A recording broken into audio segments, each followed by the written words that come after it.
OBC select करना होगा। अगर आप सिर्फ ओबीसी के हैं, नॉन क्रीमी लेयर वाला नहीं है, तो आपको जनरल पे क्लिक करना होगा।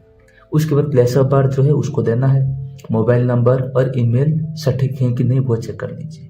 प्लेस ऑफ बर्थ में आप अपना गांव का नाम या फिर उसके साथ डिस्ट्रिक्ट और स्टेट ये भी दे सकते हैं, कोई दिक्कत नहीं।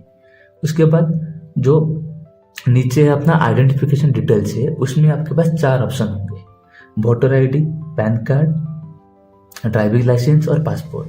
देखिए नीट पीजी के लिए आपको आइडेंटिफिकेशन के लिए आधार कार्ड नहीं मांग रहे हैं, मतलब आपको जो आइडेंटिफिकेशन है उसमें आधार कार्ड नहीं देना है।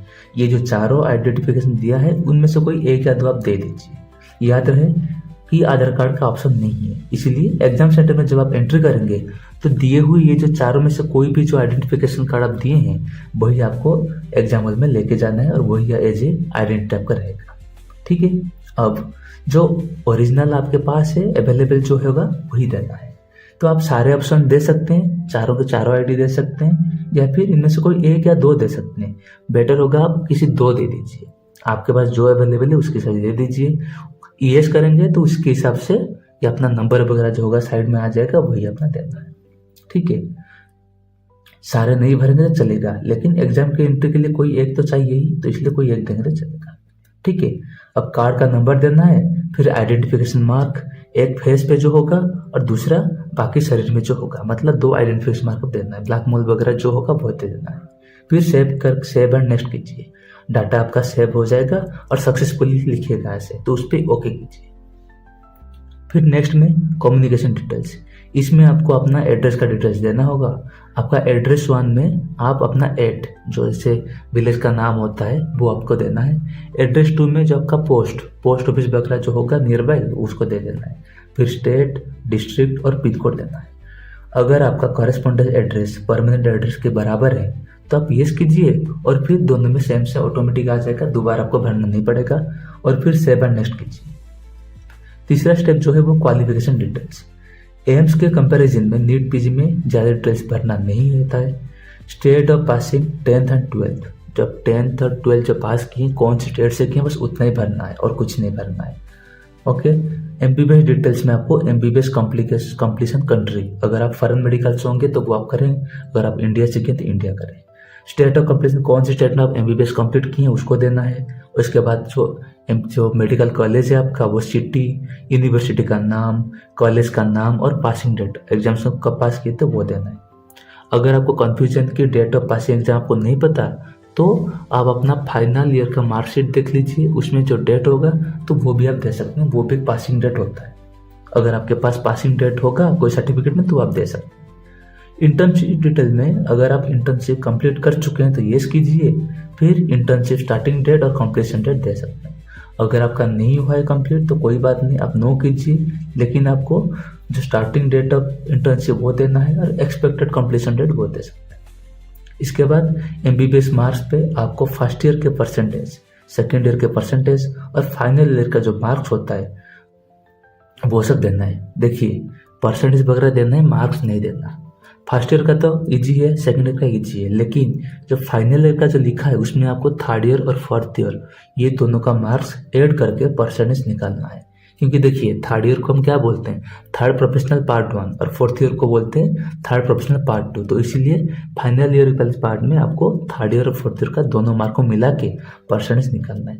उसके बाद ये जो एग्रीगेट परसेंटेज है उसमें आपको चारों ईयर के मार्क्स को ऐड करके टोटल में जो होगा उसका परसेंटेज निकाल के इसमें देना है।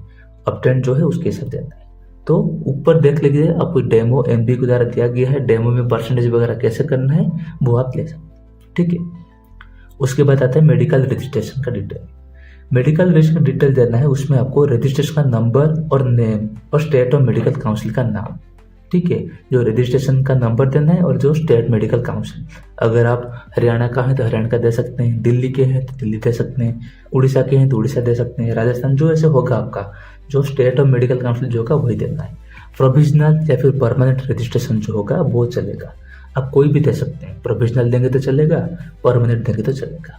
अगर आप एफएमजी फॉरेन मेडिकल कैंडिडेट्स हैं तो आपको मार्क्स में आपको एफएमजी एग्जाम के मार्क देना होगा। उसके बाद year of passing FMG exam, आप जिस साल एफएमजी एग्जाम पास किए हैं वो देना होगा। और साथ में आपका एग्जाम का FMG एग्जाम का रोल नंबर। ओके, उसके बाद एडिशनल इंफॉर्मेशन में लास्ट में अगर आप पहले नीट एग्जाम कभी दिए हैं तो येस करके उसका जो डिटेल्स है जैसे कि रोल नंबर और एग्जाम डेट वो देना है।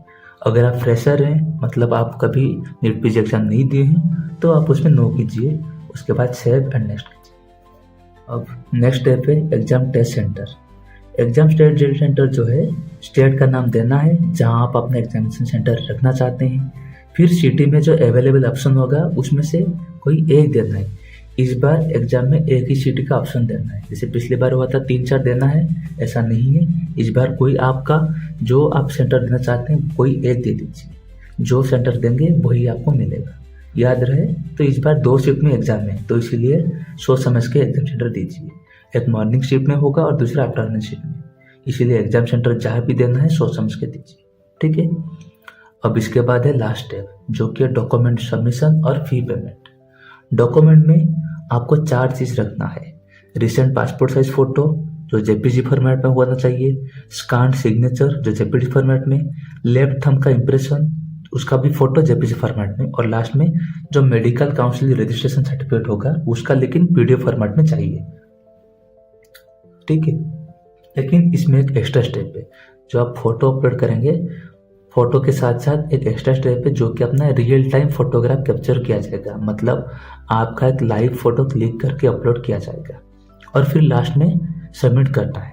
तो फोटो में 2 चीज़ करना है, एक पासपोर्ट साइज फोटो अपलोड करना है और दूसरा live photo relative time photo, real time photo जो होता है वो कैप्चर करना होगा, लाइव फोटो कैप्चर करना होगा। इसके लिए आपको कुछ नहीं करना, जैसे देखिए सीधा आप उस पर क्लिक कीजिए, अपलोड पे टैप करना है, फिर कैप्चर रियल टाइम फोटो पे क्लिक करेंगे तो ऐसे इंटरफेस आएगा। याद रखें कि आपका जो बैकग्राउंड वाइट होना चाहिए और आपका जो फेस होगा अप टू योर शोल्डर पूरा कवर होना चाहिए, उसको बस यही उतना चाहिए। आपका पूरा फोटो नहीं चाहिए, आपका बस फेस का फोटो उसको चाहिए। ठीक है, बाकी का डिटेल्स के लिए आप इंस्ट्रक्शन पढ़ के कर सकते हैं। फिर बाकी का इमेजेस, सिग्नेचर, लेफ्ट थंब का इमेज और मेडिकल रजिस्ट्रेशन का PDF डॉक्यूमेंट अपलोड करना है। जब सारे अपलोड हो जाएंगे तो ऐसे ग्रीन टिक होके रहेंगे। अगर नहीं हुआ ऐसे टिक, ब्लू व्यू में नहीं, ऐसे व्यू नहीं लिखा होगा तो आपको दोबारा करना होगा, रीचेक कीजिए और री अपलोड करें। पेमेंट डिटेल्स में जो है उस पर कुछ नहीं करना है, आपको अभी नहीं करना है। डॉक्यूमेंट के बाद नीचे आ जाना है, डिक्लेरेशन में आपको दोनों बॉक्स पर टिक करके एग्री करके आपको सबमिट करना है। आपको अगर चेक करना है तो आप प्रीव्यू पे क्लिक करके चेक कर सकते हैं, या फिर नहीं करना तो डायरेक्ट आप सबमिट कर सकते हैं। ठीक है, सबमिट करते ही आपको पेमेंट करने का पेज खुल जाएगा। पेमेंट मेथड्स में आपके पास बहुत सारे ऑप्शंस होंगे। जनरल, OBC और EWS के लिए 3500, SC, ST और PWD के लिए 2500 फी पेमेंट करना होगा। पेमेंट मेथड्स में आप डेबिट कार्ड यूज़ कर सकते हैं या फिर क्रेडिट कार्ड के थ्रू पेमेंट कर सकते हैं। Card number, expiry date, CVV ये सब देके आप पे नाउ पे क्लिक करके कर सकते हैं पेमेंट, या फिर UPI के थ्रू भी आप कर सकते हैं। ज़्यादातर लोग इंटरनेट बैंकिंग के थ्रू पेमेंट करते होंगे, इससे पेमेंट फेलियर का चांसेस कम होता है, इसलिए इंटरनेट बैंकिंग चूज करना ज़्यादा बेहतर होता है। लेकिन इसमें 5 रुपीज़ प्रोसेसिंग फी ज़्यादा लग जाता है।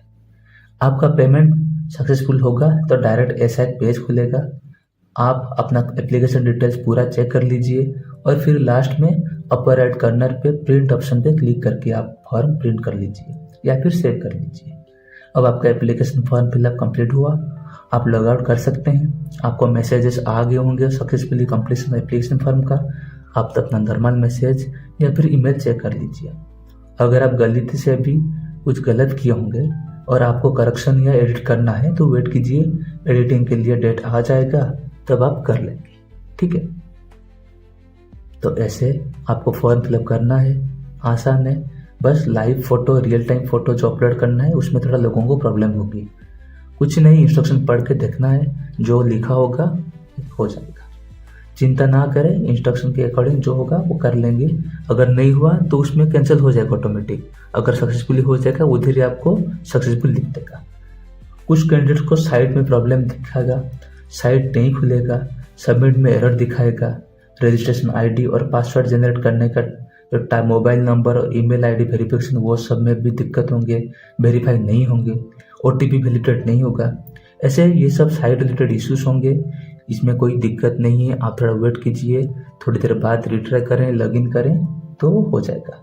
प्रॉब्लम ज़्यादा जल्दी नहीं रहेगा, जल्दी जल्दी ये रिजल्व हो जाएंगे। आप रिट्राई करके भी कर सकते हैं। इसके बाद भी अगर आपको कोई डाउट है तो कमेंट सेक्शन पे जरूर पूछें। That's all for today guys. Thank you for watching. Thank you.